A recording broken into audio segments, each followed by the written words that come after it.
Evangelho de Jesus, conforme escreveu Lucas, capítulo de número 5, versículo de número 12. Diz a palavra: E aconteceu que quando estava numa daquelas cidades, eis que um homem cheio de lepra, vendo a Jesus, prostrou-se sobre o rosto e rogou-lhe dizendo: Senhor, se quiseres bem, pode limpar-me. Talvez você já ouviu algumas vezes eu falando sobre esse leproso, mas hoje vai ser diferente. Eu aprendi a entender pessoas, lidando com pessoas, a distinguir sentimentos, a distinguir olhares e saber quando são bons e quando são maus. E uma das coisas que mais dói na gente, e eu acredito que em você também, é quando você, tentando fazer tudo certo, é injustiçado por alguém que tenta prejudicar você. E isso dói. Machuca quando você não fez absolutamente nada e é abarroado por alguém, judiado por uma palavra torpe, por algo que vem diretamente para machucar você. Aconteceu uma coisa engraçada comigo hoje, no dia da gravação. Eu estava num lugar aí, da nossa cidade aqui de Joinville, e eu estava numa saída de veículos, mas estacionado no canto, dava para passar um carro. Eu comecei a colocar no GPS o endereço, sabe? E parou um carro atrás de mim. E o carro atrás de mim buzinou com raiva, sabe? Você sabe quando a buzina tem raiva. E a pessoa buzinou e eu fiquei constrangido com aquilo. Eu fui pra frente e eu olhei assim, desculpa, com aquela cara de bobo assim, desculpa. E a pessoa colocou a mão pra fora do carro e, você sabe, meteu o dedo pra fora do carro, irmão, e me ofendeu.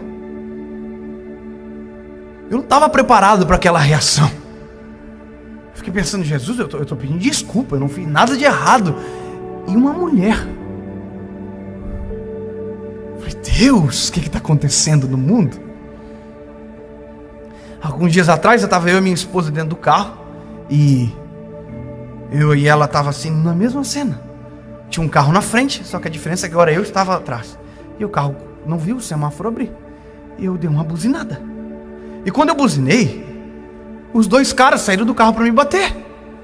Eu tô com muito azar nessa área na vida, irmão. Eu sei que isso não existe, mas pelo amor de Deus, eu e minha esposa, e os dois caras saíram do carro e vieram para cima, e eu falei: não, vamos morrer. E nós saímos tudo correndo do carro. Eu arranquei o carro e saí porque, meu Deus, que é isso? Sabe aonde eu quero chegar? Esse leproso que chegou até Jesus, se você percebeu o detalhe, ele se joga no chão, coloca a boca no chão e ele fala que está sujo, não que tem lepra. E a razão é: ele tem uma doença contagiosa que não permite ele estar no meio da multidão, e segundo, a doença que ele tem o faz cheirar mal, e o hálito dele é mau. Então ele fala com o rosto no chão, para que ninguém sinta o cheiro. O problema é que é impossível não sentir o cheiro de alguém que tem lepra. É impossível não sentir o odor de quem tem a vida amargurada. É impossível não sentir o cheiro mau de quem tem uma vida arrebentada. É impossível não sentir o mau cheiro de quem está mal resolvido no casamento. É impossível não sentir o mau cheiro de quem está vivendo o pior ano da vida. Porque cheirar mal não é a doença. Cheirar mal é o reflexo de algo maior escondido. Sabe o que eu percebo? A mulher que mostrou o dedo do meio para mim, eu sou o menor dos problemas dela. Aliás, eu não significo nada para ela. O problema maior pode estar dentro de casa. O problema maior pode estar em um exame médico que deu um atestado que ela não queria. O problema dela pode estar nos filhos que foram embora de casa e abandonaram ela. O problema dela talvez está que o marido abandonou e ela é uma mulher mal amada. Sabe, o cheiro não é a doença. O cheiro é reflexo de algo maior. Quando a gente começa a olhar para as pessoas e não vê-las como pessoas que estão para nos fazer mal, mas que talvez são vítimas da sua própria doença, você começa a entender o ser humano de maneira diferente. Mas David, tem muita inveja ao meu respeito. Examine a história de quem tem inveja de você. Talvez você no lugar dela teria o mesmo sentimento, porque o cheiro não é a doença, o cheiro é o reflexo. Nós temos que aprender a olhar para as pessoas de maneira como Jesus nos olha. Jesus não olha para o nosso cheiro, Jesus olha para aquilo que está escondido. Jesus olha para aquilo que verdadeiramente está acontecendo na nossa história. Sabe, quem fez mal para você, quem falou mal de você, quem tem sido uma pedra no seu sapato, eu quero dizer, às vezes você não tem noção, mas há uma montanha no calçado dele, às vezes há uma vida terrível por trás, e nós temos que aprender uma coisa: a olhar a vida da pessoa não pelo cheiro que ela tem, mas tentar distinguir o que está por trás. A minha mãe sempre diz isso para mim: Dave, antes de julgar alguém, entenda a história da pessoa. Sabe, às vezes nós encontramos pessoas, e quem vive na estrada, vive na rotina do dia a dia, gente que está mal amada, desesperada, e você pode mudar a vida dela com uma palavra diferente.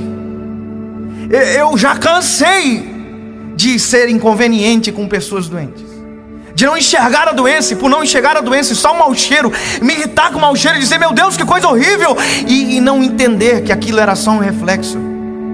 Sabe, começa a viajar de avião, você vai ver muita gente que tem mau cheiro. Começa a andar nas estradas, você vai ver muito motorista com mau cheiro. Mas entenda, isso é só o reflexo de um problema maior. E o que isso muda na minha vida? Isso te faz entender que você não é vítima.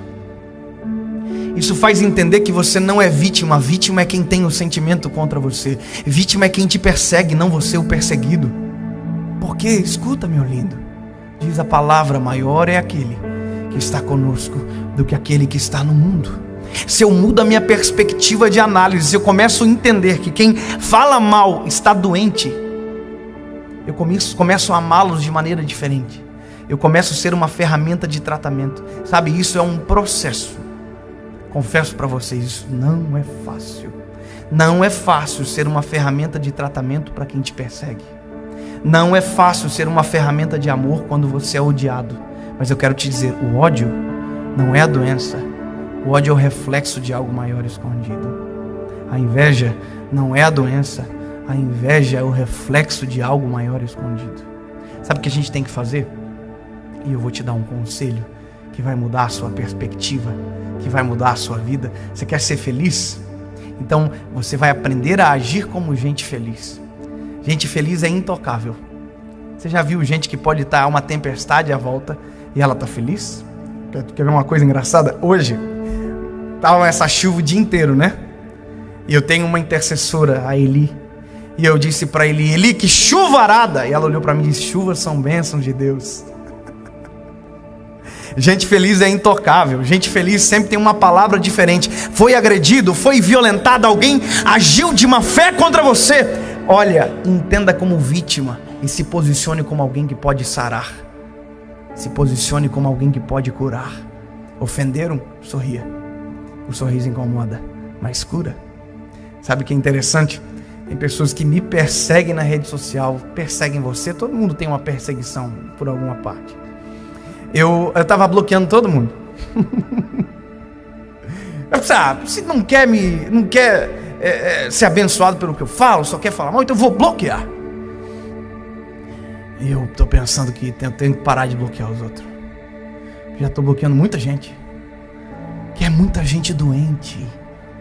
Eu quero que você entenda, tem muito mais doentes do que pessoas felizes. Já parou para pensar que tem muito mais pessoas vivendo os piores anos da vida do que aqueles que estão vivendo os melhores?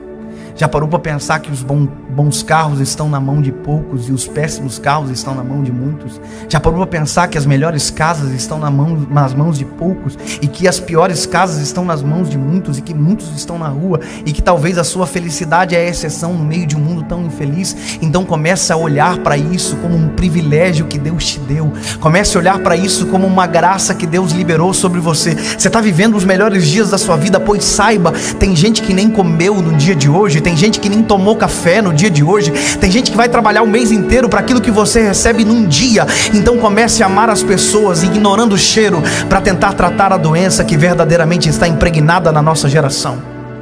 Óbvio que Não deixe a maldade dos outros filtrar a ingenuidade do teu coração. Mas se permita ser um agente de cura no meio desse tempo. Se permita ser aquele que anda com azeite, com vinho. Se permita parar por aqueles que ninguém param. Se permita amar aqueles que ninguém mais consegue suportar. E você vai perceber que talvez uma pausa cura um coração doído e machucado de anos.